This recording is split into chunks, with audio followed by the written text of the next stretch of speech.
결혼은 법적, 사회적으로 허용되는 결합으로 일반적으로 남자와 여자 사이에 이루어지며 부부의 권리와 의무를 규정하는 법률, 규칙, 관습 및 신념의 적용을 받습니다. 아파트라니? 남편이 가난해? 아파트에 산다는 딸에 경악하여 달려온 독일인 엄마. 아니 무슨 결혼까지 한 애가 아파트에 가서 살아? 남편이 돈이 별로 없다고 하니? 어유 한국까지 가서 살면서 그렇게 살아서 걱정이야. 안녕하세요. 저는 독일의 아멜리라고 합니다. 이번에 우리 딸이 한국으로 시집을 가게 되었습니다. 저는 처음에 한국인 남편을 맞이한다는 것에 너무 놀랐어요. 유럽계도 아니고 너무나 생소한 나라의 남자를 남편으로 맞이한다니 예상 밖의 일이 아닐 수 없었죠. 갑자기 시집을 가버린다는 하나뿐인 우리 딸에게 섭섭하기도 했고요. 그리고 저희는 더 아쉬웠던 것이 있어요. 계속 독일에서 살 줄 알았는데 머나먼 곳으로 간다는 것부터 너무 당황스러웠죠. 한국이면 조금 후진국일 텐데 딸이 너무 고생을 하고 살면 어떻게 하죠? 일단 저희 부부는 딸의 선택을 존중하고 그들을 지켜보기로 했었죠. 그래도 딸의 인생인데 저희가 관여하는 것은 말이 되는 것이 아니잖아요. 자신의 인생은 자신이 선택해서 사는 것이 맞는 거죠. 저희도 그렇게 사귀어서 결혼했고 지금까지도 그 방식이 맞다고 생각하며 살고 있어요. 내 아이가 어떤 결정을 하든지 부모는 존중해주는 것이 가장 중요해요. 자신을 믿고 성장할 수 있는 힘은 그러한 부모의 지지와 같은 것에서 나오니까요. 뭐 저희들뿐만 아니고 대부분의 독일인들은 그렇게 생각하는 편이죠. 한국인 남편을 만나서 머나먼 나라까지 가서 산다는데 어느 부모가 걱정이 안 되겠어요. 당연히 저희도 걱정이 많이 되죠. 그 남자를 믿어도 되는 것인지 그 나라를 믿어도 되는 것인지 말이죠. 아무래도 직접 가본 적도 없는 나라이기도 하고 그동안 관심을 갖지 않았던 아시아 쪽이라서 너무 걱정이에요. 말도 잘 안 통하고 유럽인이라고 차별을 받을지도 모르고요. 저희는 무서운 일만 안 생기기를 바랄 뿐이죠. 저희는 한국이 나오는 TV 뉴스 소식에도 괜히 귀를 기울이게 되고 한국에 관심을 계속 주고 있는데요. 한국이 갈라진 나라라서 북한에서 공격을 하기도 하잖아요. 그럴 때마다 심장이 철렁철렁 내려앉을 것만 같아요. 저러다가 전쟁이라도 나면 어떻게 되는 걸까요? 저희는 한국에 대해서도 대략적으로 알고 있거든요. 예전에 일본에게 침략을 받았던 나라이기도 하고 한국전쟁이 났던 나라이기도 하죠. 너무 힘이 없는 나라라서 걱정이 돼요.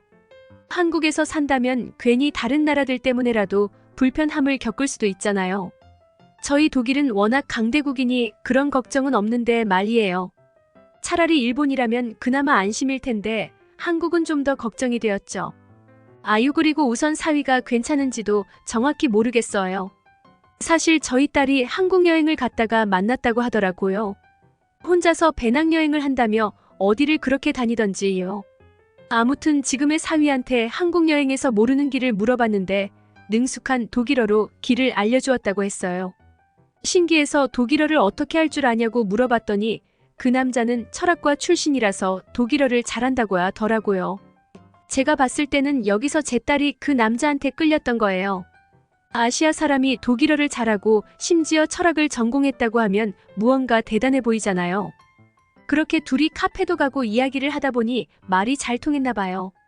그래요, 저희는 그냥 둘이 잘 살면 되는 건 맞는데 기분이 뒤숭숭하고 그랬어요. 사위랑 더 깊게 이야기할 기회가 없었던 것도 좀 걸렸고요. 그런데 조금 더 충격적인 소식을 들었죠. 딸이 글쎄 아파트에서 살게 되었다는 거예요. 아니 남편이 얼마나 가난했으면 아파트에 살 수가 있어죠? 그렇게 좁고 사람들이 모여 사는 건물에 저희 딸이 살아야 한다니요. 심지어 한국에서는 대부분의 사람들이 아파트를 살고 있다고 했어요. 얼마나 못 사는 나라이고 가난하면 그런 건물에 인구의 대부분이 살고 있죠. 저희는 정말 당황하고도 놀라서 딸 보고 다시 독일로 돌아오라 설득하려고 했어요. 제 남편이 저를 말려서 그나마 참았지만 딸을 사랑하는 부모라면 아파트에 살겠다는데 가만히 있을 수 있나요? 저희가 형편이 아주 나쁜 것도 아니고 집이야 그래도 작게 하나 정도는 도와줄 수도 있는 건데 말이죠. 독일에서 한국인 남편과 살아도 괜찮은데 왜 굳이 한국에서 살겠다고 고집을 부리는지 이해를 못했다니까요. 그러다가 바로 얼마 전의 일이에요. 다행히 딸과 사위가 저희를 한국에 초대했었죠. 그렇게 저희는 한국에 다녀왔어요. 저희 부부는 정말 깜짝 놀라지 않을 수가 없었어요. 맞아요. 한국에 대해 가지고 있던 이미지를 한 번에 씻을 수 있었어요. 우선 공항에 내리던 그 순간을 잊지 못해요. 공항을 구경하는데 세상에나 그렇게 넓고 크면서 최신식 시스템의 공항은 본 적이 없어요. 그때부터 한국을 다시 보게 되었어요. 아, 이 나라라면 내 딸이 안전하게 지낼 수 있을지도 모르겠구나 하고요. 그렇게 서울에 살고 있는 저희 딸의 집에 가게 되었죠. 사위가 멋진 자동차로 저희들을 태워주는데 독일의 차들보다 예쁘고 고급스러워 보이더라고요. 독일의 벤츠나 BMW가 세계 제일인데 한국의 현대 자동차라고 하면서 괜찮냐는데 상당히 만족스러웠어요. 차에 무언가 아기자기한 기능들이 많아 보이더라고요. 그렇게 서울까지 쭉 달려오는데 인천대교라는 다리가 엄청났어요. 정말 그렇게 긴 다리를 바다 위에 지어둔 것을 보고 생각보다 기술이 좋은 나라라고 저희 남편이 칭찬하더라고요. 서울에는 차를 타고 광화문을 지나보는데 정말 넓고 웅장한 궁궐도 보이고 초고층 빌딩들이 많이 보였죠. 한국이 이렇게 잘 사는 나라였던가 하면서 주위를 둘러보기에 바빴어요. 저희가 생각한 모습과는 너무나 딴판이었죠.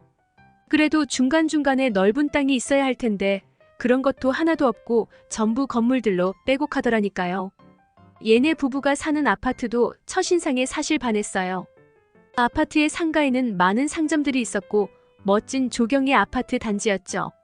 출입구 시스템도 마치 고급 빌라의 모습과 같았어요. 저희는 한국을 이해하기 시작했어요. 아, 한국이 땅이 부족해서 주택에 살지 못하고 아파트에 살고 있는 거구나 하고요. 그리고 그 어느 주택들보다 쾌적하고 풍요로운 아파트 생활을 하고 있었던 거였어요. 딸의 집도 여러 최신 보안장치가 되어 있어서 안전해 보였죠. 집안은 얼마나 깔끔하고 신식이었는지 몰라요. 저희 남편과 정말 한참을 구경했어요.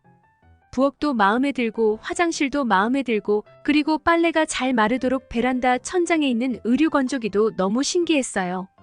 천장에서 따뜻한 바람이 나와서 옷이 더 잘 마르게 한다고 하더라고요. 아 참, 바닥이 너무 신기했는데요. 독일에서는 당연히 신발을 신고 집 안을 들어가는데 한국은 신발을 벗고 들어가더라고요. 일단 그것부터 굉장히 독특했는데 추운 날씨에 집안 전체가 따뜻했어요. 이유가 바닥의 난방 때문이더라고요. 발이 무척 시려웠는데 바닥을 밟으니 피로가 싹 가시는 기분이 들면서 온몸까지 따뜻해지는 기분이었어요. 사위가 한국만의 고유의 전통 문화라고 설명해 주는데 정말 놀라웠죠. 사위는 직접 만든 한국 음식을 대접해 주었어요. 한국의 불고기와 잡채, 떡을 너무나 맛있게 먹으면서 막걸리까지 마셔봤어요.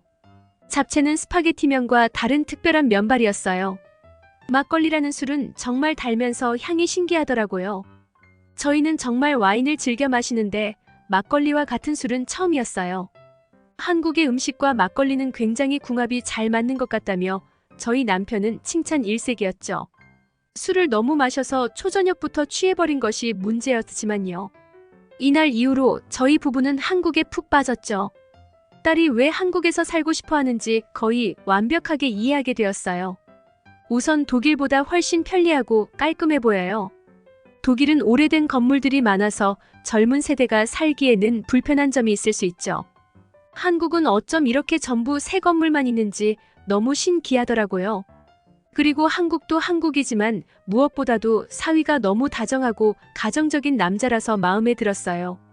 한국의 남자들은 모두 이렇게 가정적이고 자상한지는 모르겠지만 저희 사위는 정말 최고예요.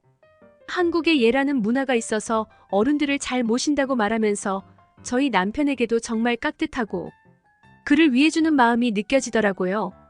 딸의 집에서 저희는 낮에 일어났어요. 시차도 시차이고 술을 많이 마신 남편 때문이죠.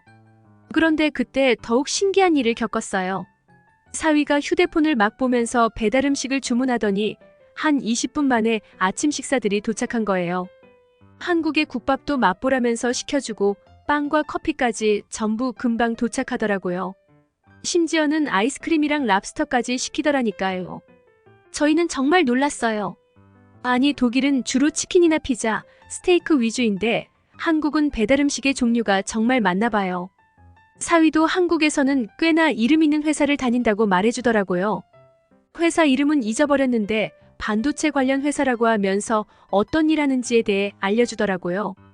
철학과를 나온 사람이 그런 회사는 어떻게 들어간 건지는 모르겠는데 우리 사위는 정말 똘똘한 게 맞는 것 같아요. 저희 부부는 독일로 돌아오는 길에 정말 많은 이야기를 나누었어요. 딸이 앞으로도 잘 살게 될 것 같다고 말이죠. 한국이라는 나라에 대해서도 정말 새로운 것들을 많이 알게 되었고 다시 보았죠. 독일의 베를린이 유럽에서는 가장 인구가 많고 최고의 도시라고 알고 있었는데 한국의 서울이 정말 최고의 도시였어요. 다시 돌아온 독일의 모습을 보니 전부 낡고 오래된 건물들만 보이더라고요. 저도 한국에 돌아가서 더 지내보고 싶다는 생각이 들어요. 아파트에 대해 나쁘게만 생각했는데 저는 특히 아파트가 그리운 거 있죠. 분명히 그렇게 편리한 건물은 한국에서밖에 없어요. 왜 지금까지 저희는 아파트라는 구조를 나쁘게만 봤을까요? 제 남편은 막걸리가 먹고 싶다고 자꾸 그래서 독일에서 어떻게 그걸 구하냐니까 사위한테 좀 보내달라고 한다고 해요. 제 딸이 한국에 가서 결혼 생활을 하지 않았더라면 저희는 이런 새로운 경험은 못하고 늙어버렸을지도 몰라요. 저희는 독일에서만 너무 오래 살았어요. 같은 유럽의 다른 나라들도 거의 가지 않았는데 이번 한국 여행을 계기로 다른 나라의 구경도 자주 다녀야 할 것 같아요. 저희는 너무 독일에만 매몰되어 있었던 것 같다는 생각이 들어요. 새로운 것들을 보고 새로운 것들을 경험해야 저희의 삶에도 활기가 돌 것과 같은 느낌이 들어요. 물론 한국만큼 매력적인 나라는 없을 것 같지만요. 이번 사연은 여기서 마무리하도록 하겠습니다. 한국인 부부들끼리도 예를 잘 갖추며 외국인들에게 대하듯이 살았으면 얼마나들 좋을까?